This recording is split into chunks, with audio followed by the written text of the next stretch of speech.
आपण पाहत आहोत SN न्यूज मराठी। लाईक करा, शेअर करा, सबस्क्राईब करा व रहा आमच्या सोबत अपडेट।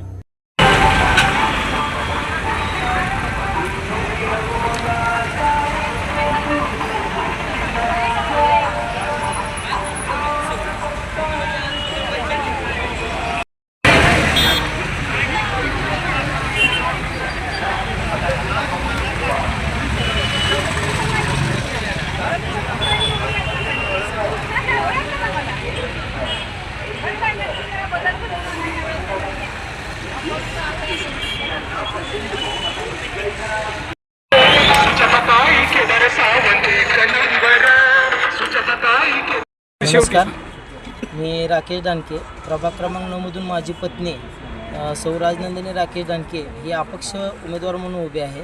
तिचं चिन्ह विजेरी टॉर्च आहे। तसेच प्रभाग क्रमांक अ मधून आमचे मित्र उत्तम ढोले हे पण अपक्ष म्हणून उमेदवार उभे आहेत। त्यांचं चिन्ह पांगुळगाड आहे। आणि आमच्या अपक्षातूनच नगराध्यक्षपदासाठी उभे असलेले विश्वेशजी झपके हे पण आम्ही सगळ्यांनी सपोर्ट केलेले उमेदवार आणि अपक्ष उमेदवार आहेत। त्यांचं चिन्ह AC आहे। सर्वांनी आपण आमच्या चिन्हासमोरील बटन दाबून आम्हाला प्रचंड बहुमताने विजयी करून आम्हाला सेवेची संधी द्यावी। गुरुवर्य झपके सरांच्या मार्गदर्शनाखाली आम्हाला जर सेवेची संधी मिळाली तर आम्ही सर्वजण झपके सरांच्या मार्गदर्शनाखाली नगरपालिकेचा कारभार स्वच्छ आणि पारदर्शक कसा राबवता येईल यासाठी आम्ही सर्वजण प्रयत्न करू आणि जनतेच्या अडीअडचणी सोडवण्यासाठी संपूर्ण ताकदीनिशी प्रशासनासंग तुमची सर्व जी काय मतं आहेत किंवा मागण्या आहेत या तिथं मांडून ती पूर्ण करण्यासाठी सर्वतोपरी प्रयत्न असेल आमचा। नमस्कार, मी प्रभाग क्रमांक 9 मधून सौ राजनंदिनी राकेश दानके उमेदवार म्हणून उभारले आहे आणि माझं चिन्ह आहे विजेरी टॉर्च। आपण सर्वांनी मला बहुमूल्य मत देऊन सहकार्य करावे आणि सेवेची संधी द्यावी। नागरिकातून कसा प्रतिसाद तुम्हाला? चांगला प्रतिसाद आहे आणि सामान्य कुटुंबातली उमेदवारी असल्यामुळे भरपूर प्रतिसाद मिळत आहे। प्रभाग क्रमांक 9 मध्ये आपण आता फिरत आहात, काय नागरिकांचा इथल्या प्रतिसाद आहे? नागरिकांचा प्रत्येक ठिकाणीच उत्स्फूर्त प्रतिसाद मिळालेला आहे।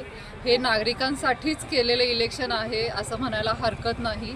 जो प्रतिसाद लोकांकडून मिळत आहे तो आतापर्यंत कुठल्याही उमेदवाराला किंवा आतापर्यंत जो माझा भाऊ, मी झपके सरांची मुलगी आणि जे आत्ताचे उमेदवार आहेत विश्वेश प्रबुद्धचंद्र झपके त्यांची बहीण मी, तर हे पहिल्यांदा सांगोल्याच्या इलेक्शनमध्ये होतंय किंवा निवडणुकींमध्ये होतंय की उमेदवार आणि त्याच्या घरचे सगळेजण किंवा आमचे जे सगळे आहेत सोबती आमच्या बरोबरचे ते सगळेजण मिळून घरोघरी प्रचार करतायत आणि नागरिकांचा उत्स्फूर्त प्रतिसाद आम्हाला सगळीकडून मिळत आहे। या प्रभागामध्ये रस्त्याची अतिशय दुरावस्था आहे, रस्ते नाहीत आणि गटारी दुरावस्था आहे, त्या संदर्भामध्ये काय वाटतं तुम्हाला? मला वाटतं की इथं जे रस्त्यांची म्हणजे फक्त हाच प्रभाग नाही तर गावातले किंवा जे सगळीकडचे रस्ते, उघड्या गटारी, कचऱ्याची समस्या हे जे सगळं आपण बघतोय ते खूपच नागरिकांना त्रासदायक गोष्ट घडत आहेत। जर माझा भाऊ विश्वेश प्रबुद्धचंद्र झपके हा निवडून आला तर ह्या सगळ्या चांगल्या सुधारणा होणार आहेत।